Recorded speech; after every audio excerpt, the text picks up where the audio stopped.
কালো গেঞ্জি গায়ে পুলিশের সামনে বুক টান করে দাঁড়ায় আবু সাইদ।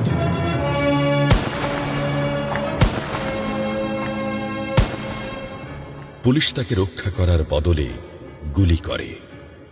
ঠাস ঠুস কয়েকটা গুলির মধ্যে একটা গুলি লাগে তার কোমরে। খানিকটা ভাঁজ হয়ে যায় শরীর। সম্ভবত সে বুঝতে পারে নাই।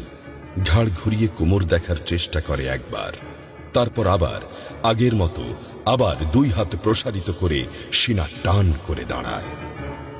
ডান হাতে ছোট্ট একটা লাঠি। বিশ্ববিদ্যালয়ের প্রধান ফটকের পাশে বেশ কয়েকজন পুলিশ, হাতে রাইফেল, রাইফেলের তাজা গুলি, আবারও গুলির শব্দ। পরে গুলিটা কোথায় লাগলো বোঝা গেল না। তবে আবু সাইদ টলছে। পড়বে পড়বে ভাব, কিন্তু সে সোজা হয়ে দাঁড়ানোর চেষ্টা করছে।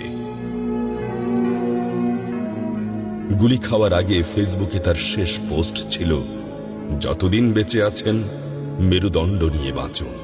সেজন্যই হয়তো গুলি খাওয়ার পরও সোজা হয়ে দাঁড়াতে চাইছিল, কিন্তু পারছিল না। আবু সাইদের মেরুদণ্ড সোজা থাকলেও শরীরটা মাটির দিকে ক্রমশ ঝুলে পড়ছিল। সবুজ জামা পরা বন্ধু এগিয়ে আসে, পুলিশের গুলির ভয় ডর পাশে রেখে আবু সাইদকে ধরে।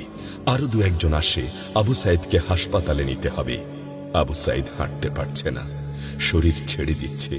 4-5 জন হাত পা ধরে শূন্যে তোলে। আবু সাইদ ঝুলছে আর রক্ত পড়ছে টপ টপ টপ।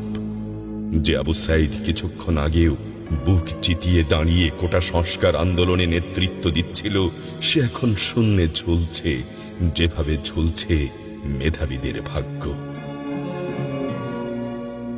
রাত 10টার আগেই বাড়িতে যাওয়ার কথা ছিল আবু সাইদের।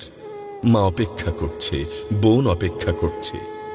তখনও তারা জানে না আবু সাইদের মৃত্যু সার্টিফিকেট লিখছে কর্তব্যরত ডাক্তার। নাম আবু সাইদ, পিতা মকবুল, ঠিকানা বাবনপুর, পীরগঞ্জ, রংপুর। বয়স 25। মৃত্যু কারণ আগমনের সময় মৃত্যু। তারিখ 16/7/24, রাত 8টা 5 মিনিট।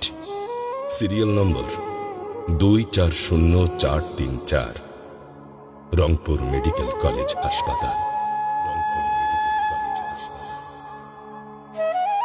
পরিবারের একমাত্র শিক্ষিত ছেলেটা খুন হয়ে গেছে। মা যখন জানল দুনিয়া কি আর ঠিক আছে তার কাছে, বিলাপ করে বলে, আমার ছেলের চাকরি না দিবি না দে, গুলি করলো কেন? বোন সুমি আর্তনাদ করে বলে,